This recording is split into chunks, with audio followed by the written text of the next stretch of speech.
Hello, loves. I'm Beezsa, and welcome to a special edition of Horizon, where we are honoring the Black woman. I'm so excited for today's episode because we get to showcase the love and the joy we have for being who we are, and that is Black women. Now, I do love diversity. I do think that is a beautiful thing to see. But what would diversity be if we did not take time to acknowledge, to honor, to love who we were, who we are, and who we will become? Now, before we get into all the greatness that this episode will definitely deliver, I want to start this off with a poem that I wrote as an ode to the Black woman. It is titled The Tribute. To my divine feminine, phenomenal women, melanin glistening, your power exudes from within. As the shea butter melts on your skin, take it all in. Your beauty, from your accolades to the texture of your hair, you give the world a reason to stop and stare. You dare to be the woman on fire with flames of executing goals and obtaining what your heart desires. We are walking affirmations, a powerful statement that consistently inspires. Oh, how wonderful it is to be a reflection of a woman who took on the sea of obstacles, glass ceilings, rights, and even VP. To my Black women, my sisters, I honor you. Your story, your love, your views, your hues. We have a presence that demands attention. We are more than just a mention. We are a full story. We are Black women armed with magic, standing in all of our glory. With love, Beezsa.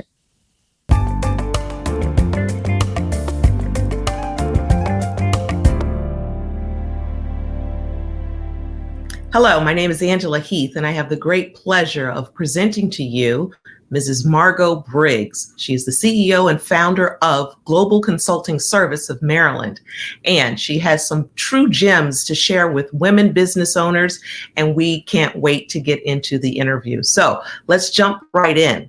Mrs. Briggs, are you there? Yes, I am. How are you doing? Doing just fine. Thank you for joining us today.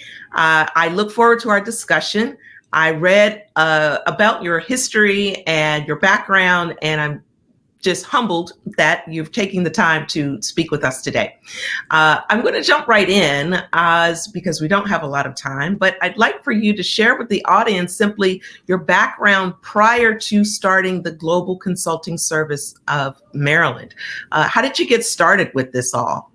Well, it's a little history, so let me tell you, I guess we all have that history.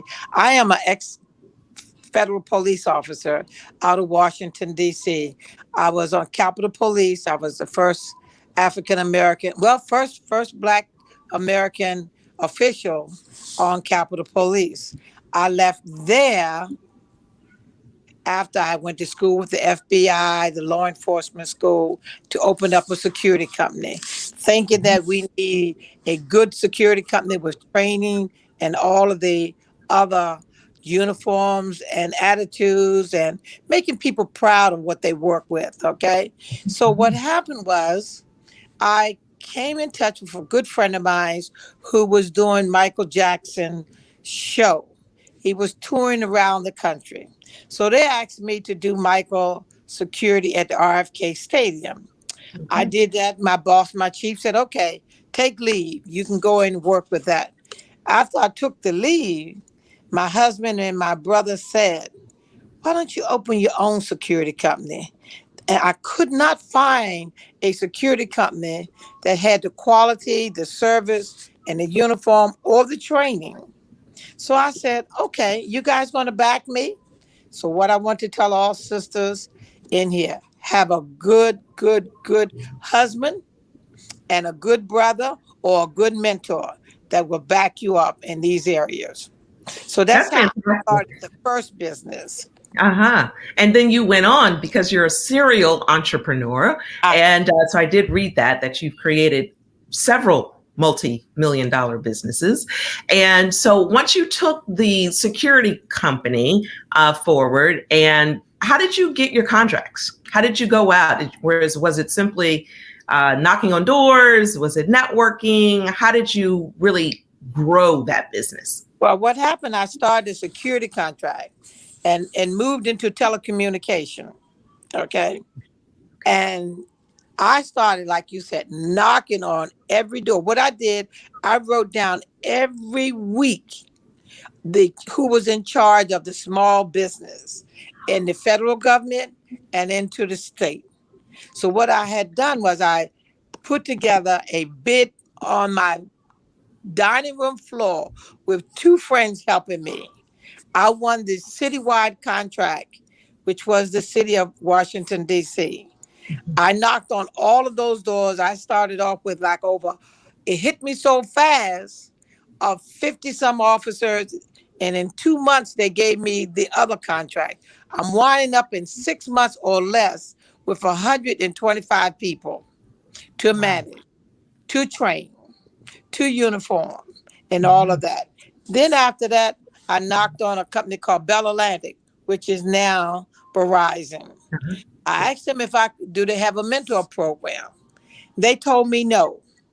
So Marie Johns, who I love very dearly, I became SBA. So SBA said, go out and find a mentor and we will help you through the process. I went back to Bell Atlantic and said, SBA said they would pay you if you be my, if I could be you be my mentor, I'm you be your mentor. And they said, really? So they said yes. So they signed on with SBA. I became a mentor of Bell Atlantic, which is now Verizon. We did all the fiber, the cables, the security for the White House, you know, prior to President Clinton getting in. Very nice. Did that. I did Department of Defense. Oh my God, I've had about at least 15 federal government contracts along with city contracts. But Right. it was all in knocking on the door, making contacts, and you can never leave that person hanging. You got to call the next week, the week after that, and the week after that. So I took a list, Angela. I wrote down every contact that I had. I sent them or called them every other week to see if they had any business. Okay. That was my beginning of the security and telecommunication. hmm And then I saw with Global Consulting Service of Maryland, you've incorporated many of those early businesses into what you're doing now. So now you've got IT, telecom design, cybersecurity, financial risk assessment, just to name a few areas. And so how did you get from the security company and those local contracts and government contracts to now growing it to what it is today? Well, I guess what? I hired a 2-star general. Okay.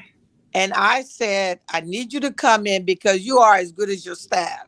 Mhm. I need to move into other areas. Okay. So he said to me, Margot, you got to go through this training to learn how to manage generals. And it's funny because, you know, generals are very strict. So I Mhm. said, what you want to move into? He said, what do you want to move into? I said, I want the aspect of staffing. I want managing accounting because I got some accounting background. I want to be able to do healthcare. So he said, okay, I'm going to leave you in 2 years. So you're going to have to find a good, solid staff.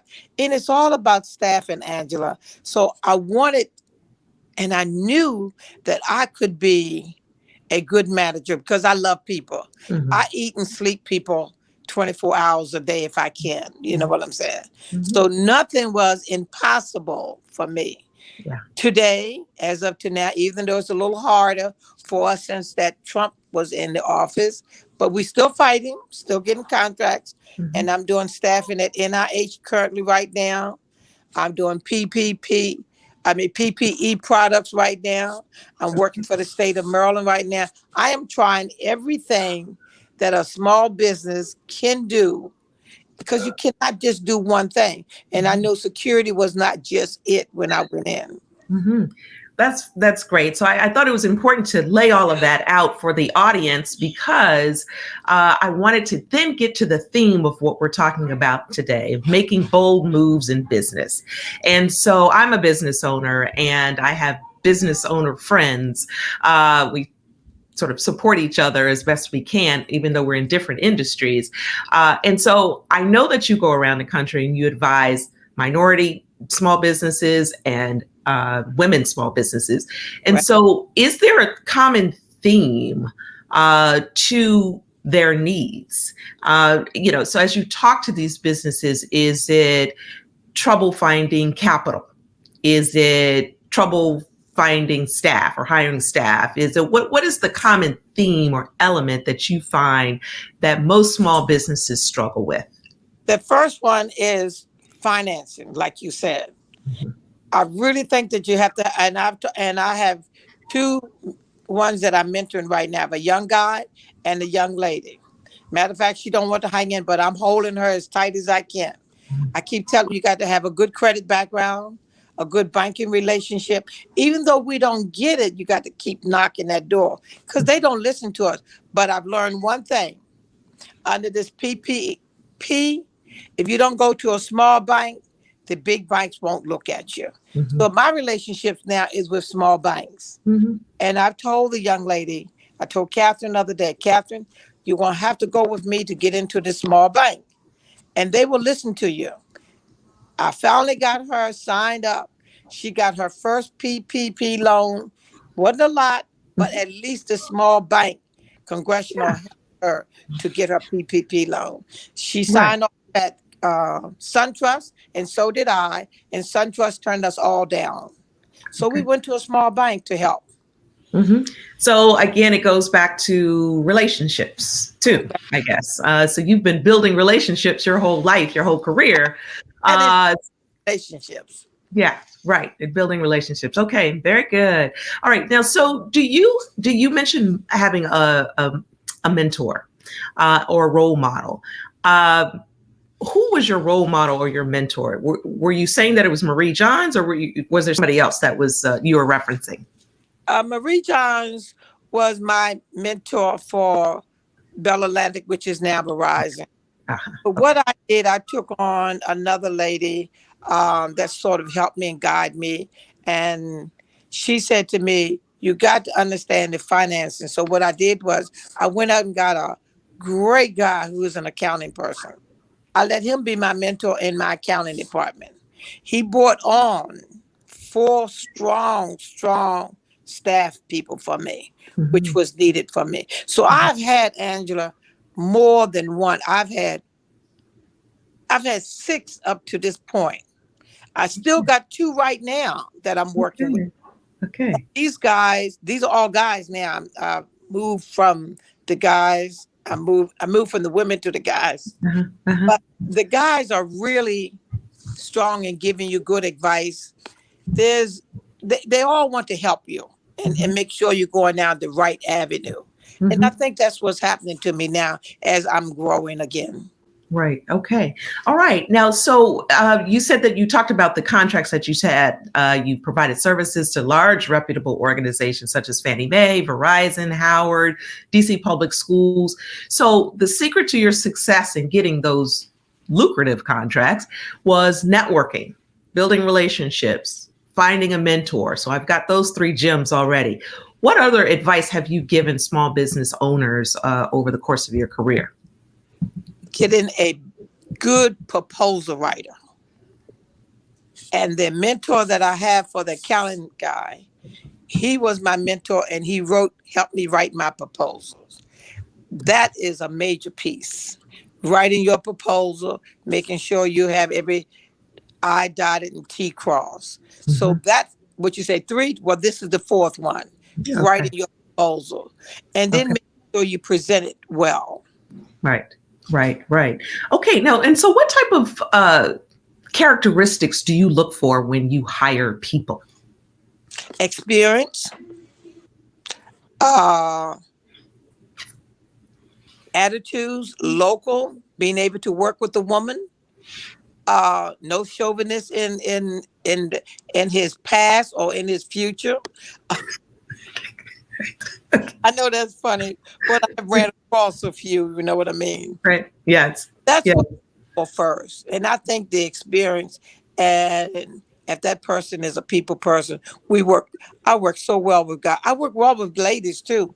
Mhm. But here lately, I've ran across a lot of guys that had some great experience. Mhm. Okay. Other than one other, my girl Madeline, no, Yes. Love her. Yes. my A Spoon Coon in Yes. business. Yes. I consider Madeline my mentor. Yeah, So, yeah. stick together, you know. Yeah. No, she's great on the nonprofit front. I've asked her countless questions, and we sit at Panera Bread and have lunch once every quarter or so. So yes, I'm picking up some gems myself. So getting back to the theme of our discussion, making bold moves in business.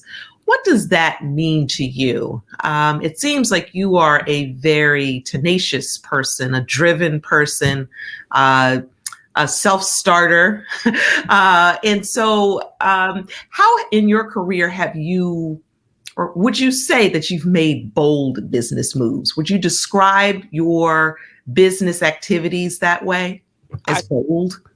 because moving from where I started to where I am today, I made some bold moves in different divisions in Mhm, terms of staffing, in mhm, terms of accounting area, in mhm, terms of PPE now, in terms of I've done the Black Caucus for the Congressional Black Caucus. I do their security. I do personal. I still keep my hands in the security arena, but mhm, I have moved on to other divisions. So I consider those bold moves right now, mhm, you know, mhm. especially when you got one.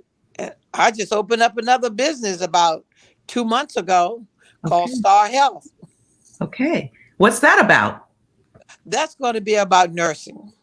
Okay. I'm going to hire nursing. I got two on board. I have a contract in the state of Virginia. So I'm going to be staffing nursing, but I'm going to put it under Star Health. So, and I've learned one thing, one business can't carry all the fields. So I need to have moved to another LLC in order to make that work. So Mhm, my guy said to me the other day, girl, you moving. I said, look, I get there's three contracts sitting there. Let's bid on them, you know. mhm, mhm. My mother always encouraged me. You can do it. You can do it. This is Margot Briggs. It's been a pleasure speaking with you. Thank you for your time.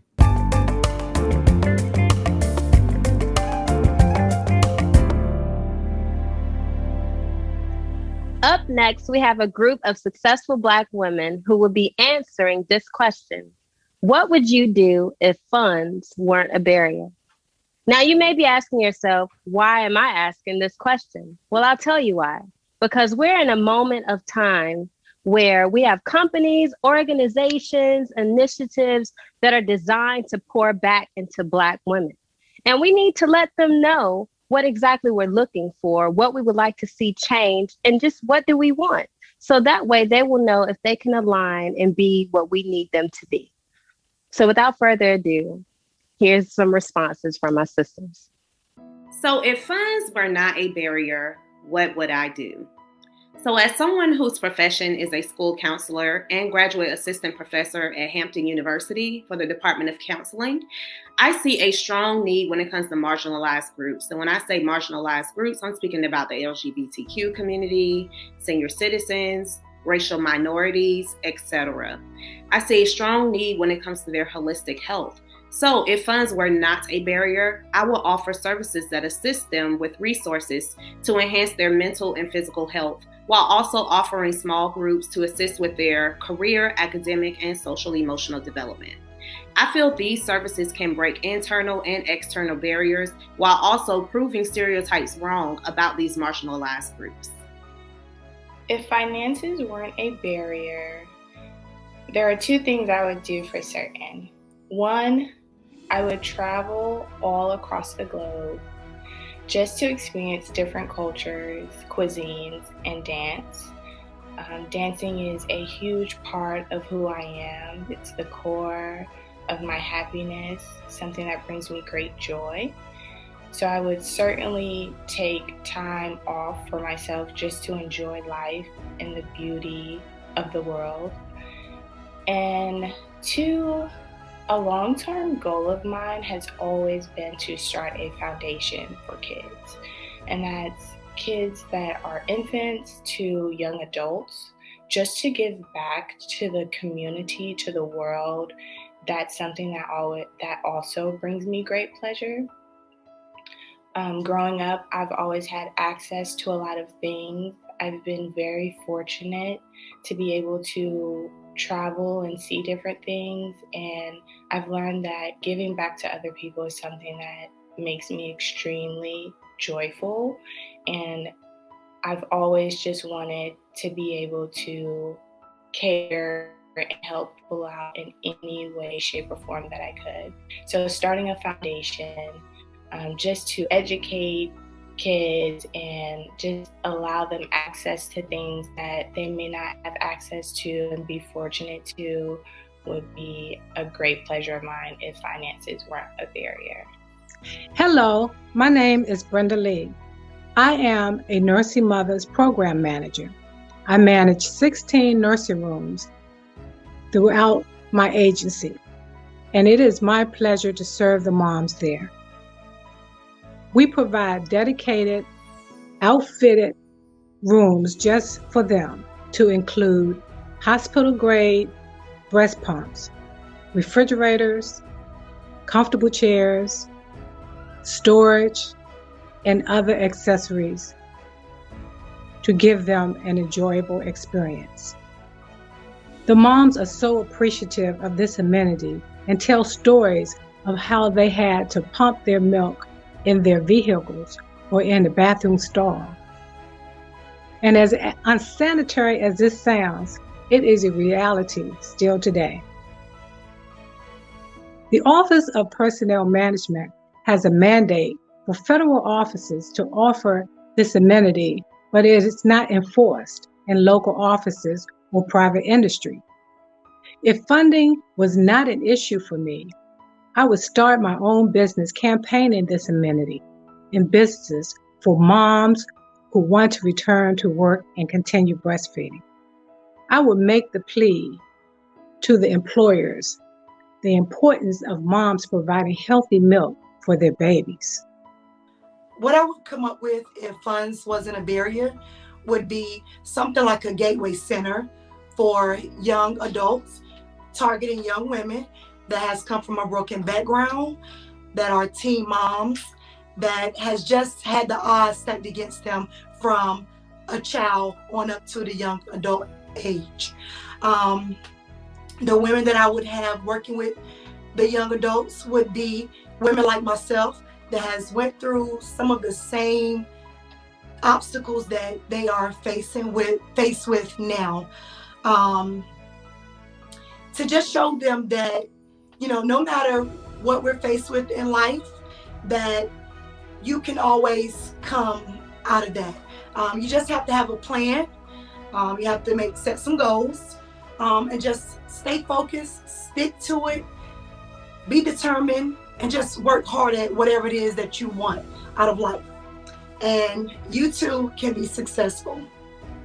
Hello, my name is Mariah Smith. I am a medical social worker and a bereavement coordinator for hospice. So, if funds was not a barrier for me, the main thing that I would love to do and to focus on is finding a cure for these different type of disease out here in the world. And the disease that I'm talking about is like for cancer, Alzheimer's, or even liver disease.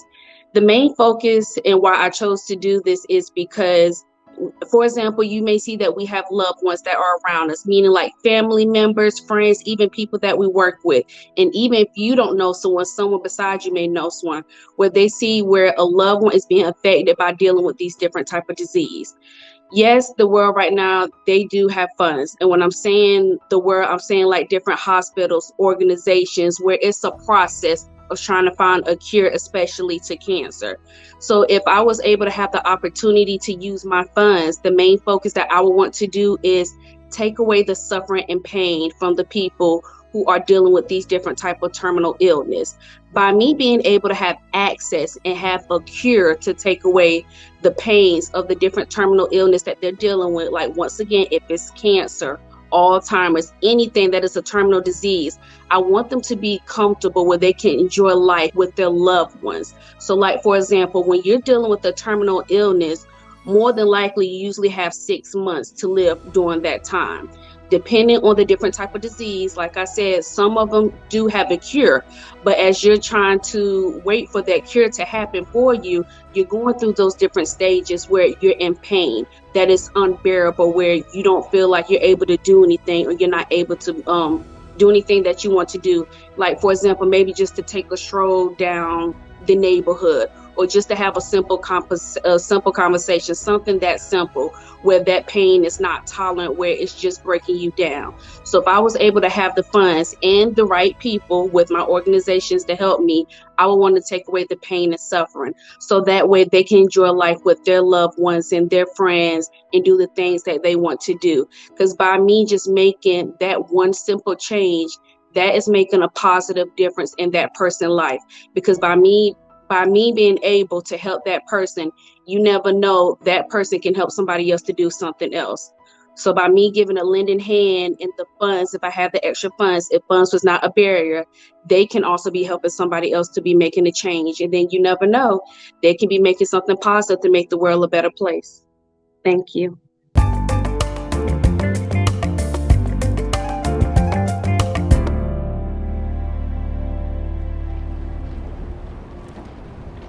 Please raise your right hand and repeat after me. I, Kamala Davy Harris, do solemnly swear I, Kamala Davy Harris, do solemnly swear that I will support and defend the Constitution of the United States that I will support and defend the Constitution of the United States against all enemies, foreign and domestic, against all enemies, foreign and domestic, that I will bear true faith and allegiance to the same, that I will bear true faith and allegiance to the same, that I take this obligation freely, that I take this obligation freely, without any mental reservation or purpose of evasion, without any mental reservation or purpose of evasion, that I will well and faithfully discharge that I will well and faithfully discharge the duties of the office on which I am about to enter. the duties of the office upon which I am about to enter. So help me God. So help me God. Congratulations.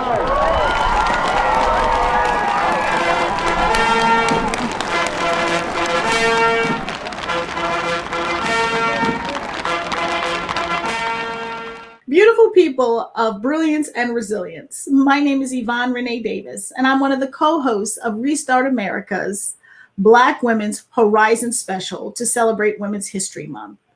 It is my distinct honor and pleasure to introduce to you a woman who is a transformational leader. She is a legend. She is a Renaissance woman. She is an educator, an engineer. She runs one of the most powerful foundations in the world. Her passion is the youth, and she wants to teach young people how to self-determine for their own wealth and prosperity. It is my pleasure and honor to introduce to you Linda Wilson, Executive Director of the Fund2 Foundation. Welcome, Ms. Wilson, to our segment. May I please call you Linda? Oh, please do. And thanks for having me. I'm so glad, and we're so honored to have you. It's been a year since the pandemic has started with the coronavirus, and a lot of people have had to make pivots and shifts as it relates to changes. How has the pandemic impacted you and your organization and the people that are surrounded by you?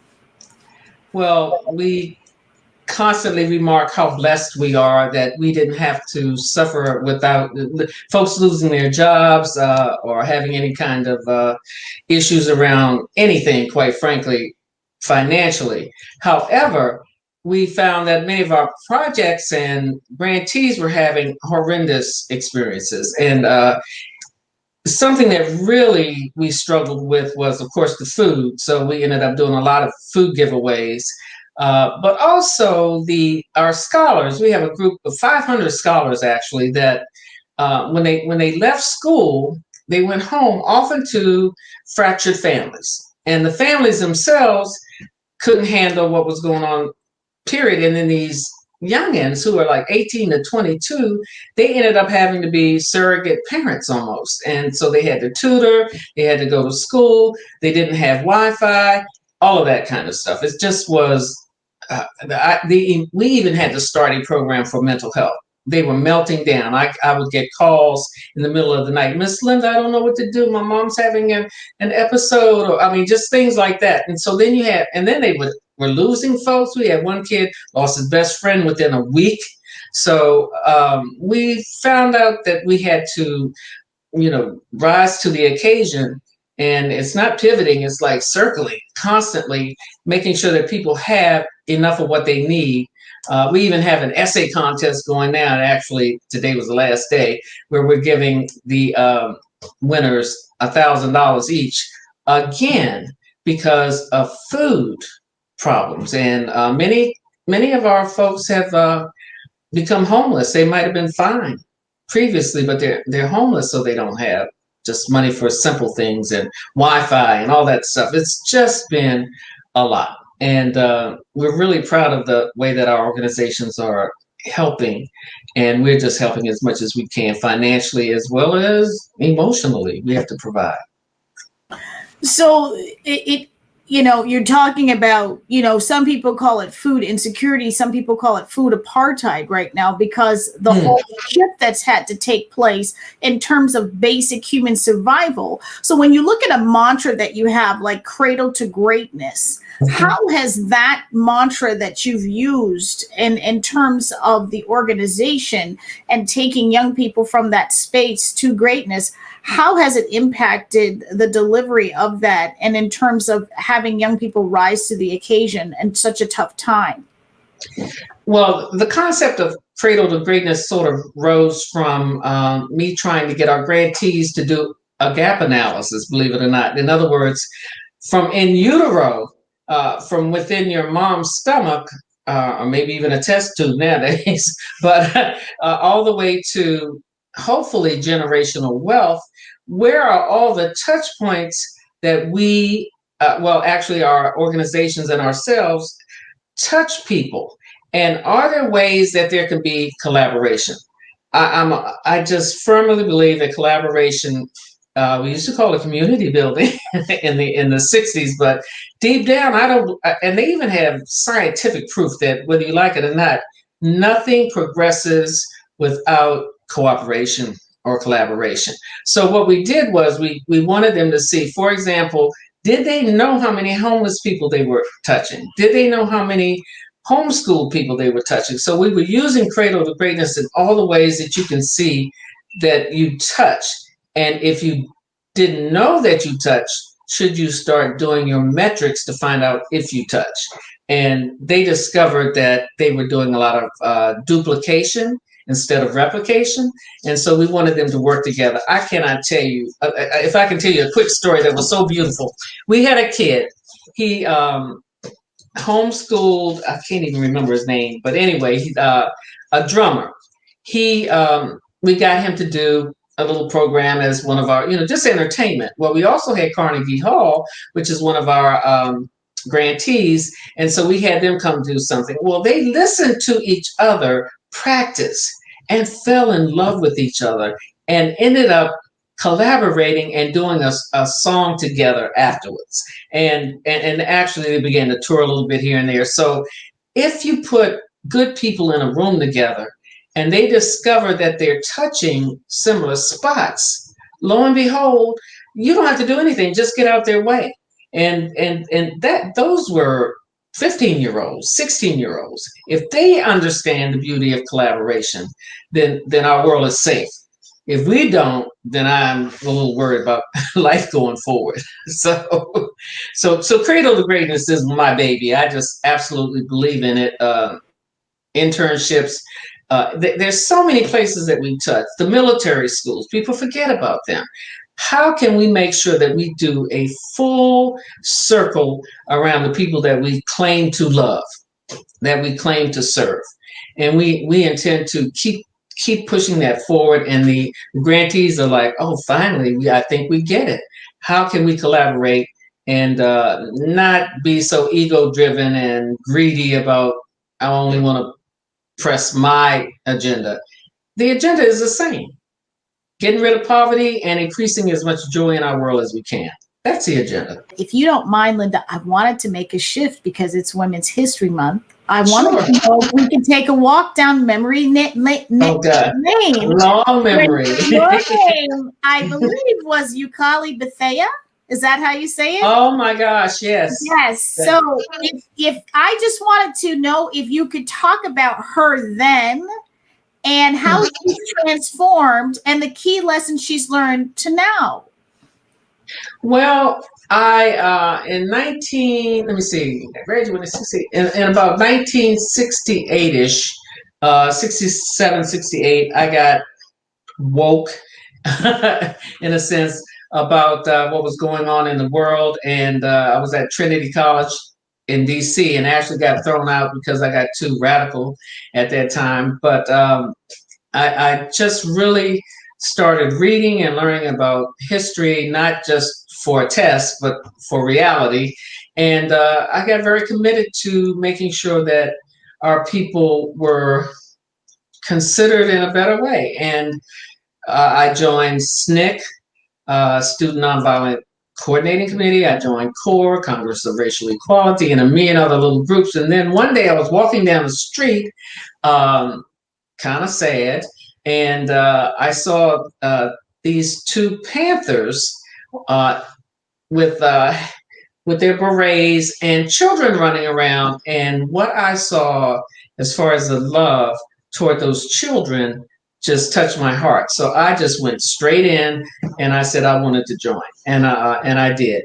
And I got very involved in it. I mean, I was in Washington, D.C., which eventually became a chapter, but I actually sort of like the military got sent around.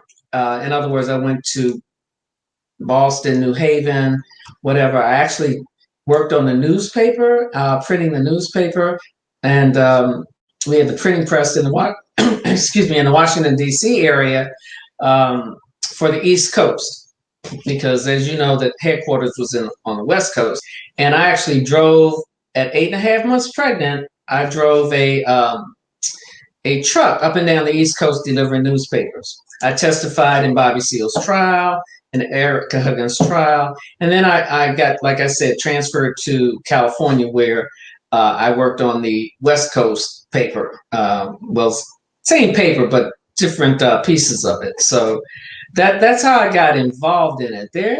I mean, it's a lot. I was only there. Now I need to be transparent in that I was involved. I was one of the few Panthers who might have been considered a little older. I was 21 when I joined, whereas a lot of people were 16, 17, and 18. So I had already been studying Malcolm's thinking. I mean, I knew all of that.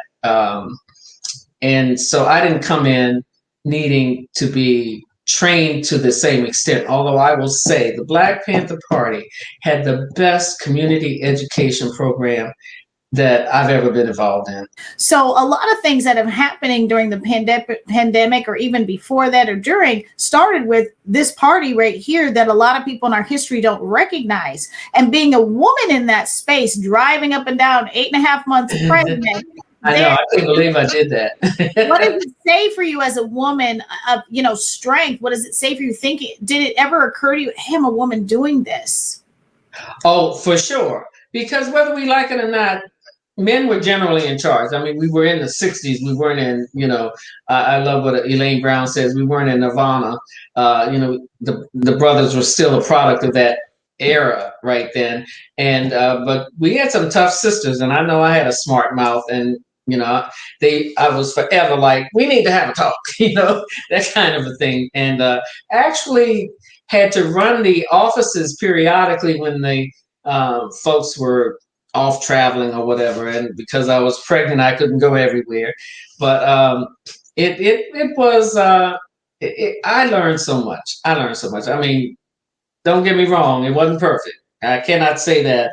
And thank goodness you're not asking me about that. But the women, I met some of the most beautiful, committed sisters in my life. And I mean, even Faye Shakur, she was in the New York Panthers. Yeah, she just the wonder, the commitment, the willingness to put your life on the line for people that you don't even know. I mean, we love our people, but and you can say, you know, your neighbors in your community, but we were talking about the whole of our nation, so to speak, that we wanted to make a difference in. So yeah, the women were amazing. I mean, I was constantly, a lot had gone to college. I had started, but I had been, like I said, kicked out. I eventually went back, hallelujah. But yeah, the women were, we were it. We were the workers. Come on, let's be real. Well, the thing is, Linda, during the civil rights movement, it was women that moved it. I mean, people can, we can talk about our leaders and the ones that we celebrate, which we should. Those are our ancestors or brothers that led the way. But it was the women that said, I'm not cooking if you don't get out in the street and you keep protesting. I'm not. And they led a lot of things and were a lot of unsung heroes. And so when we talk about sisterhood, which I love, there was a sisterhood you observed. Can you talk about the difference? Is there a difference today? And how about some of the efforts that you might have engaged in to try to have a more sister connection, a circle of connectedness? What you took from the past, could you say that you employed it today in terms of sisterhood? For sure. In fact, I miss that twinkle in each other's eyes when you saw each other or you were working together. I still miss that. I try to engender that in our staff, quite frankly. I think we only have one guy, as a matter of fact. I hadn't even thought about it, but just working and taking that mean girl, super sass out of what we do to really talk about being true sisters.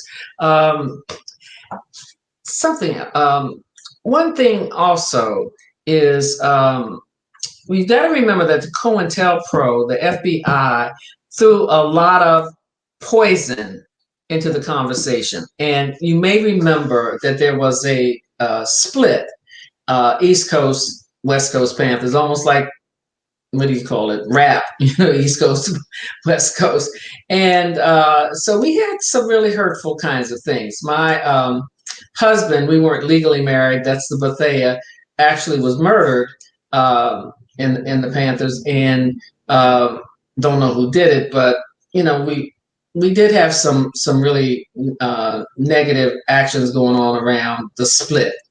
Well, after the party had pretty much closed, we had women from both sides come together, actually close to where I'm living now, and we did a forgiveness ceremony.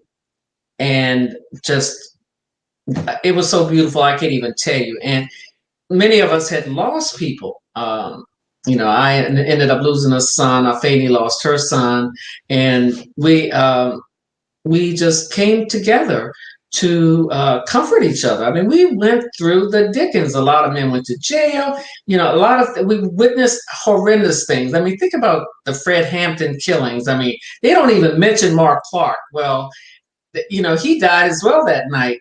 And think about his family and friends and the women in his life. We had to sort of pick up. I had 2 kids, and I had to pick up and continue my life without support, without financial support, without emotional support. And we all pretty much struggled. And to come back together was one of the most beautiful things I've ever seen in my life. We actually went and circled a tree and just brought our spirits together. And it enables me to keep going even now. Oh, wow. That I could feel that, even though I can feel the energy of what you're talking about. But Linda, what is it that we have to do as Black women, that sisterhood and that circle you're talking about, and that forgiveness space? Because you read, when you see the social media and everybody's barking at each other on TikTok to Facebook, I don't even know. All the social media going back and forth. There was a Twitter storm war between 2 very noted people last week over a video. And so what is it? And there's different levels of it, but what do we do? Even as professional women who are editors, publishers, TV people, what do we need to do? Because we're the most educated now. We're commanding the most small businesses now. The Black woman put the president, the vice president in office now. I mean, there's so much. But what did you have then that we could use now, or what's missing? Because there's still a lot of this undercurrent that still exists. Well, it's interesting. A lot of people ask me, why did the Panthers fall apart? Well, we know about COINTELPRO, but there's another way to look at it too, and that is every group has to have 4 elements. First, and I think the Panthers had 2 and a piece of the third. First, you have to have physical. You have to embody what you believe in, and that means get into it physically. I think we had that. We were willing. We marched. We fought. We did stuff. So we leaned in with our bodies. Mentally, we studied. I mean, I know I did. We read. We thought. We discoursed, and we wrote a newspaper. And let me tell you, if you check, there were very few grammatical errors, much better than even the Post and the Times these days. I've never, my editing eye goes, oh my gosh. But anyway, emotional, I would say, was missing. I think we were caught up in the more socialist mindset where everything had to be very rational. And I think that was, we needed a little bit more emotion. The nationalist movement had more emotion in it, and the Panthers and other groups, they were much more, rational, even anti-religious at times, which I wasn't. I ran around sneakily, but talking spirit. And the last thing is spiritual. I think we were missing a spiritual connection. We didn't have time for it, and that saddens me. So I think if we tap emotion in its beautiful form, that now they're calling it, what is it, emotional intelligence, and then add spirit, and that means faith of your own understanding. It doesn't. I'm an interfaith minister. I ended up going to do that, and that is, I believe, an all paths lead to goodness if you let it. I think if we would bring those together, we would be kinder to each other. To me, the Panthers were the epitome of Thich Nhat Hanh. He's the Buddhist, the Vietnamese Buddhist, where he talks love in action. That's one of the very first books that I read. And I was like, oh, this is the Panther Party. It's like my mother used to tell my father, don't tell me you love me, show me you love me. I'm sure you've heard that too. And to me, I think women need to do that with each other.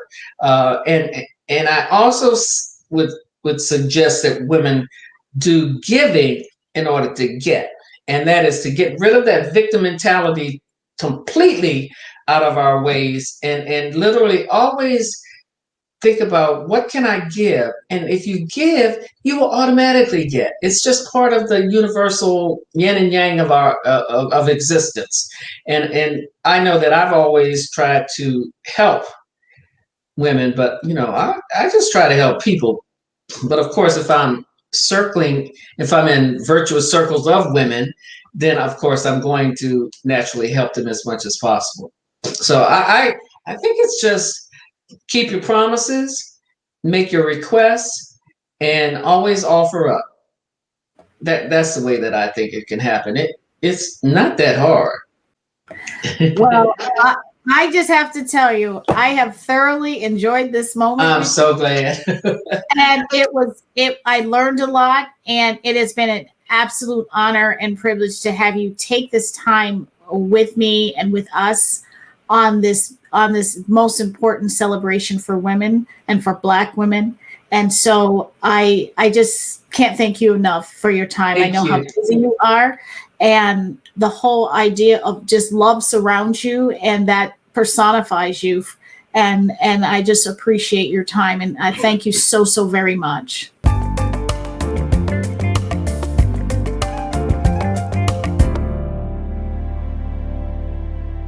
Our deepest fear is not that we are inadequate.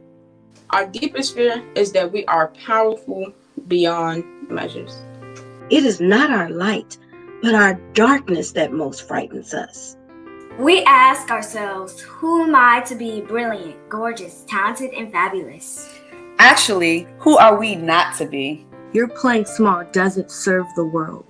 There's nothing enlightening about shrinking. So that other people won't feel insecure around you. We are all meant to shine as children do. It's not just in some of us, it's in everyone. And when we let our own light shine, we unconsciously give other people permission to do the same. As we are liberated from our fear, our presence automatically liberates others.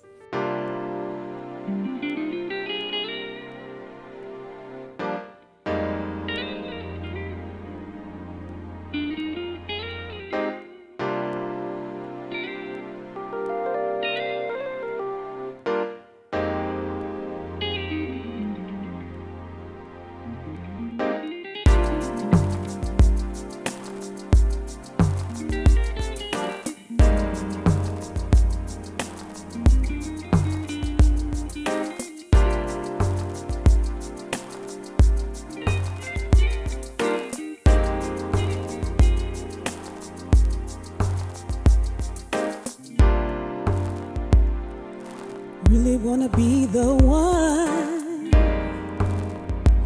you can call on, babe. I swear that I won't let you down. I'll be around. Solemn promise. I'll be the air you breathe, the fool you need to make you feel alive.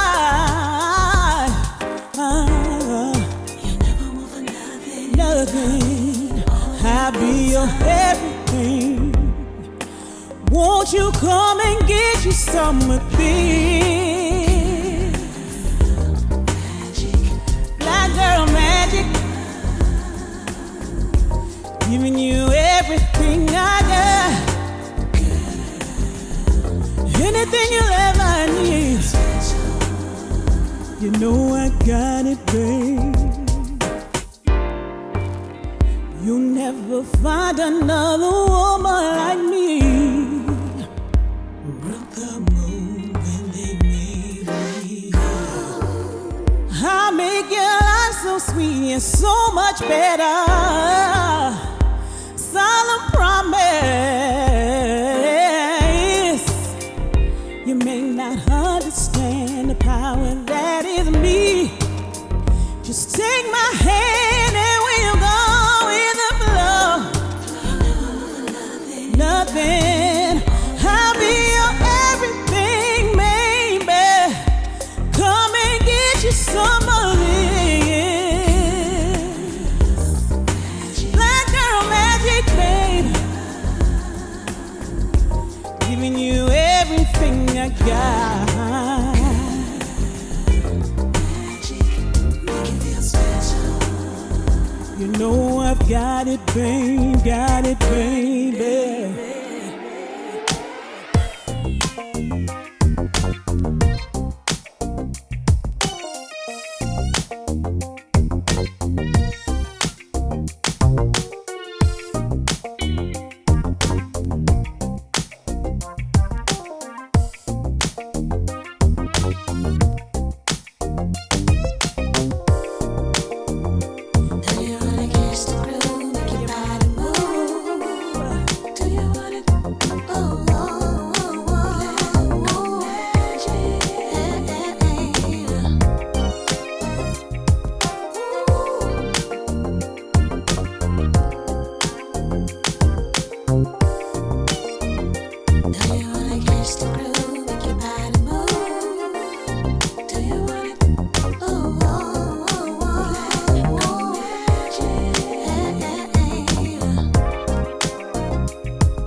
You know, I make you want to Give it real good to me. Give you a taste of it, black girl magic. I got my third eye on ya, watching you real, real close. You know you want me up on ya. You wanna feel my come on, baby, do you wanna cruise? Do you wanna see my body move? Oh, baby, come on, make me sweat. Wanna see how in my body feel? Come on, baby, do you wanna cruise? Wanna see my body move? Oh, baby, come on, make me sweat. You want the black girl magic? Yeah.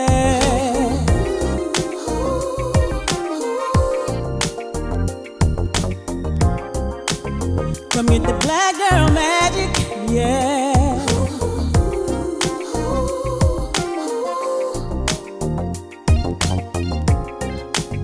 You want some black girl magic, yeah.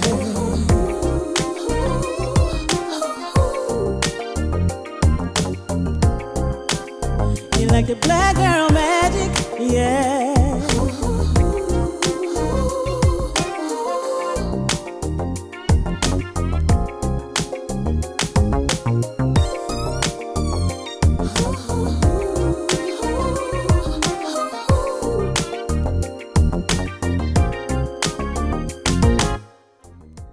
Wow, what an amazing performance by Blaze. It was a truly empowering song, and I definitely can feel the black girl magic. Now, you all have heard from a few of my powerful sisters what they would do if funds weren't a barrier. But now I want to hear from you. Yes, you. All of my beautiful black women out there, my ears are waiting to hear what you would do if funds weren't a barrier. Now, we are kicking off Making Black Girl Magic, which is a movement that is focusing on removing barriers for Black women. Why? Because we have companies and we're talking to companies and creating a conversation, and they want to hear from you and know what they can do to aid us. So drop us a line at mbgm@healthyinnovations.com. And with that, I thank you for making Horizon a part of your day. And just know that you are loved, appreciated, and honored every day. My sisters, with love, Beezsa.